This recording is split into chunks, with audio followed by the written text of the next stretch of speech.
All right, here's your last mini lecture. This is your week 7 mini lecture. For this lecture, I'm looking at just chapter 17. You're going to do another assignment with the aging chapter. So this one is just going to cover chapter 17. Chapter 17 is looking at the family strengths and what makes a strong family. Now, please don't read into this and think that, oh, if we don't have that, we're not a strong family, or if our family argues, we're not a strong family, or don't take this as this is the ideal. This whole chapter is based on data. And it's a lot of data, and this chapter goes through a lot of different surveys and things, and reflections. But I think if you guys stop and think, I think that you will see, um, where there are some positives with this chapter as far as what they're saying and what the data is showing. And I'm not going to go through this whole chapter. You can read this. It is a lot of data, a lot of numbers. Different things. One thing that I want to look at, though, is starting a little bit down. It says figure 1, strategies and efforts that strengthen a family. And it talks about how these things that families do are efforts that they make to make their family stronger. So it talks about fostering rituals, traditions, and holidays together. It talks about spirituality. Doesn't necessarily have to be a church, a mosque, a synagogue, but spirituality, formal and informal. And we'll talk about that more in a second. Keeping a family history, quality family time, not necessarily quantity, but quality, staying connected, and strengthening the couple bond. So when we look at these, the statistics are going to show that families that are stronger families, meaning that they stay together, there's no divorce, whatever, they can count on each other, in times of crisis. These are the things that tend to be central, or common amongst families that have a positive outcome, in the sense that they stay together, or that they're seen as strong families, that they're able to get through crises. That they're able to work through some of that stuff. Sorry, I'm looking up one other little picture for you. They're able to work through some things. So, sorry, I'm looking for a particular. There it is. I knew I'd see it. So I'm going to throw another picture into this assignment for you as well. But that didn't come out very good. So when we're talking about families, when it says, that you are, that families foster rituals and traditions and holidays together, what does your family always do? What does your family do on this, that, and the other thing? One thing for me, I'm a Christian. For me, holidays center for us. Why my lights are flashing? For me, holidays center around our religious holidays at church. For me, Easter is a bigger holiday than Christmas. Yes, it's a big deal, but it's, for me, religious wise and holiday wise, Easter is just bigger for me. But because I teach at a Christian school, our spring break is always around Easter, whether it's before or after Easter. And I just will not miss church on Easter. It's just how it is. We may go somewhere, but we would go before or after the Thursday, Friday, Saturday, Sunday of Easter week. It's just us. And there's nothing wrong with anything if you don't do that. It's just how I am. It's part of our tradition and rituals that we are at church Thursday, 2 on Friday, 1 on Saturday, 2 on Sunday. It's what we do. That's what they're talking about. Maybe you have other traditions. Maybe your family, back when my son was still in college, because I taught, and I homeschooled my youngest for a while, we would leave. So my son lived in Minneapolis. He would come home for Christmas, but my daughter and I would leave Rockford and we would go north to the Dells, and we would meet him in the Dells on his way home from Christmas for Christmas break, because we could. And that became a family tradition that, I took my two kids to the Dells like the 2 days before it was stereotypically Christmas break. We'd get a room for $99. We'd go up, he'd come home, we'd spend a couple days at the Dells, then he'd come home, and we do our Christmas stuff. Tradition. No, we don't do that anymore, but he's older.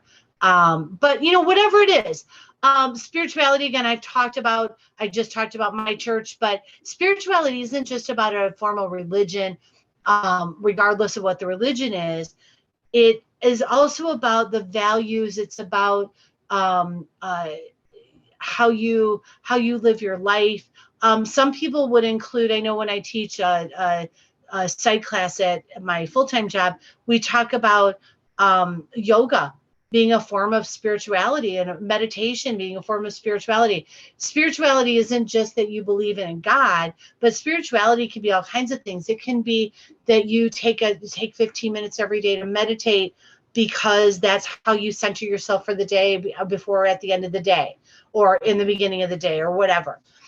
Keeping a family history. Do you know where you came from? One of the cool things that my mom has is from her great-great-grandfather's side of the family. It's a family tree. It goes back, hundreds of years. I think that one, the one that I'm thinking of that's on my dad's wall, I think it goes back to the very early 1800s. One of the cool things about that is we can see where we came from. We can see our family history. It's how we know that, where our family is from.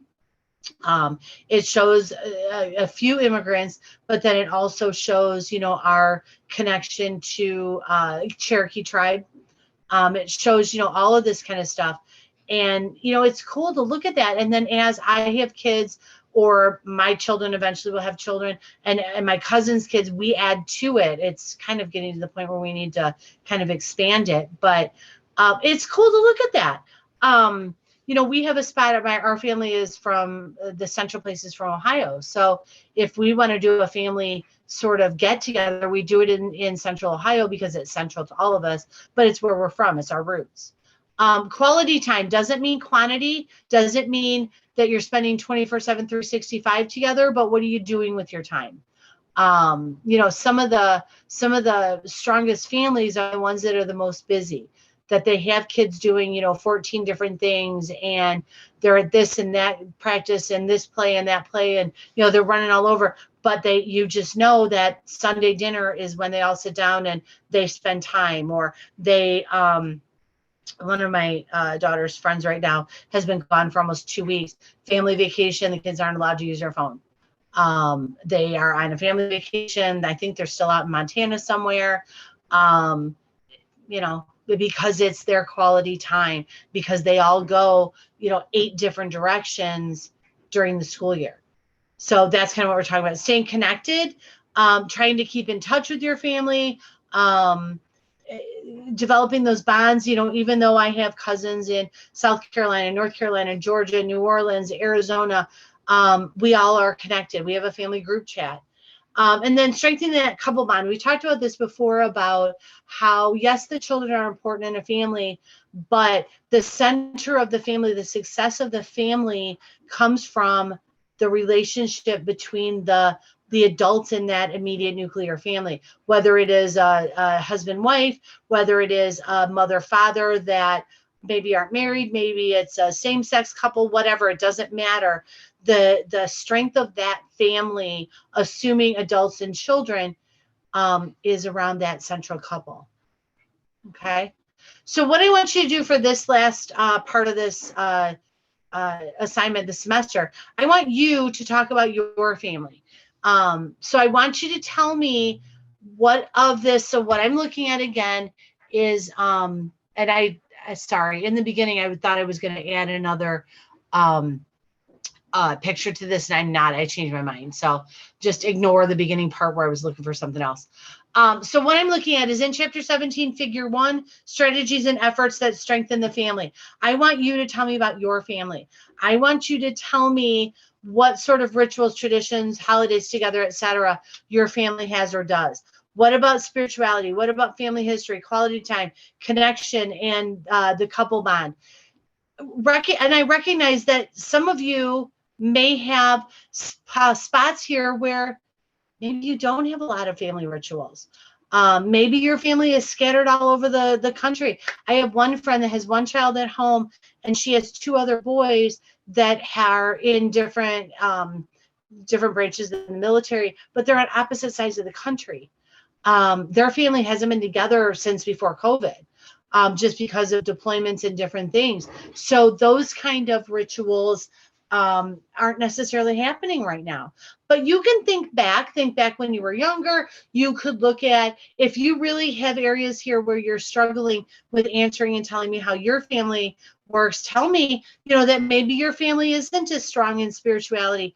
And what can you do to change that? What can you do to try to strengthen that? I know for me, when I got away from my church for a few years, that was actually the low point of my family, was when I didn't have that, I let that connection go with my church. So it's okay to say those things. I'm not going to judge you on any of this. I just want you to see where your variables are with your own family. What do you guys do well, and maybe where you need some work, and maybe that will help strengthen your family. So that's all that you need to do for this chapter, or this week's 7 mini lecture. So make sure you sorry, I accidentally hit the pause. So that's all you need to do. So just make sure you upload this by the due date. Have a good day, guys.